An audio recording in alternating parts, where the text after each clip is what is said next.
একজন বয়স্কা মা হঠাৎ করে এসে আমাকে জড়ায় ধরছেন, উনি কান্না শুরু করেছেন।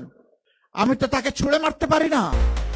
বাংলাদেশ জামায়াতে ইসলামীর আমিরের সঙ্গে সাক্ষাতের সময় জুলাই শহীদ মাহবুবের মায়ের আবেগঘন মুহূর্তকে কেন্দ্র করে সামাজিক যোগাযোগ মাধ্যমে অশালীন মন্তব্য, কটূক্তি ও কুরুচিপূর্ণ আচরণের ঘটনা ঘটেছে।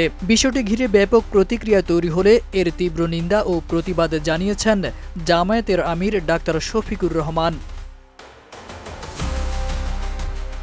এক প্রতিক্রিয়া তিনি বলেন, একটি শ্রেণীর মানুষ আজ ন্যূনতম মানবিকতা ও ভদ্রতা হারিয়ে ফেলেছে। তিনি কঠোর ভাষায় বলেন, কুরুচিপূর্ণ মানসিকতা নিয়ে যারা অপপ্রচার চালাচ্ছে তাদের একদিন বিড়ালের মতো পালাতে হবে। তিনি শহীদদের মায়েদের উদ্দেশ্যে দৃঢ় কণ্ঠে বলেন, আমরা আপনাদের পাশে আছি, ভয় পাওয়ার কিছু নেই।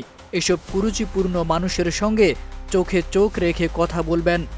ফেনীতে গিয়েছিলাম, শহীদ পরিবারের মা এবং বাবারা, ভাইয়েরা, বোনেরা সেখানে এসেছিল, সন্তানরা এসেছে।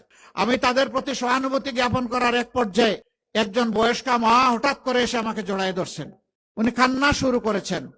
আমি তো তাকে ছুঁড়ে মারতে পারি না। তিনি তো জাতির মা, আমার মা, তাকে সম্মান করা আমার দায়িত্ব। সেটা নিয়ে এক শ্রেণীর ইতর দেখলাম বুলিং শুরু করেছে। তোদের কি মা নাই? জুলাইকে তোরা স্বীকার করিস না? যদি জুলাইকে ধারণ করিস তাহলে এমন একজন মাকে কেন তোমরা অপমান করছিস? এদিকে এই ঘটনার তীব্র নিন্দা ও প্রতিবাদ জানিয়েছে জুলাই আন্দোলনের চেতনা ভিত্তিক সংগঠন দ্য রেড জুলাই।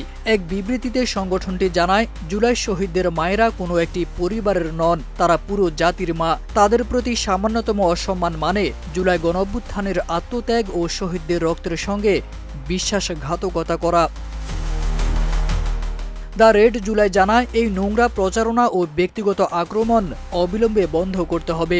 জুলাই শহীদদের হত্যার বিচার নিশ্চিত করা এবং তাদের পরিবারকে সর্বোচ্চ সম্মান ও নিরাপত্তা প্রদান করাই রাষ্ট্রের প্রধান কর্তব্য।